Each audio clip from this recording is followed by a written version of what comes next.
Good morning, everyone. I'm Cyrus Kudja and your student nurse for today. And today I'm going to perform a post-mortem care. First is we're going to check the patient's chart to confirm the death of the client. Next is prepare the necessary equipment to save time and do not strain yourself. Next is we're going to ask permission to the significant others that you're going to perform the post-mortem care. If they do not have a significant others, then you should check the patient's chart. Next is do a hand hygiene and put on gloves, which I already did, and close the curtains to provide privacy of the patient. Next is we're going to remove any dentures and glasses, jewelry of the patient, and after that is we're going to remove any tubes such as catheter and IV line. So next is we're going to do a bed bath as you would if the patient is still alive. Start with the head, in the neck, upper extremities to the lower extremities. Then after that, position the client in a side-lying position and put a linens in the side of the patient. Make sure the linens is tucked in underneath the patient, and after that, you're going to do it in the other side also.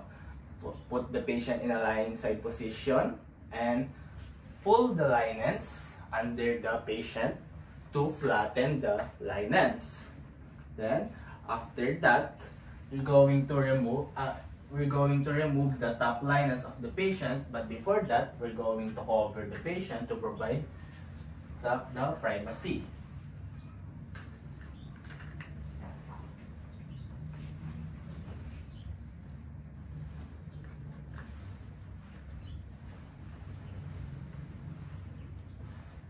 And set aside the top linens.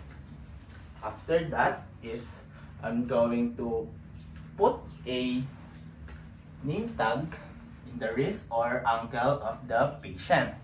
Then after that, position the client in a comfortable looking position to allow the family and friends to view the patient and wait them until they finish. Then after that, I'm going to cover the patient with the linens, starting with the head.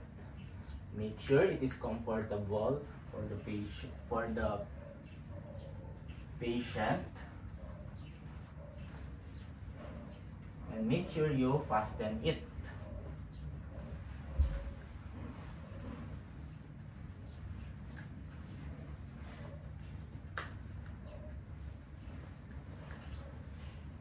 Then after covering the patient, we're going to put a name tag in the linens, and after transferring the patient in the morgue,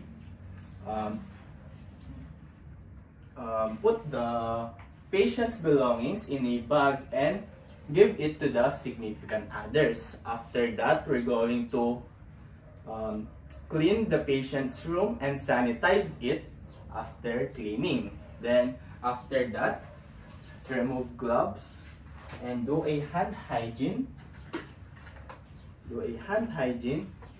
And document your procedure, and done.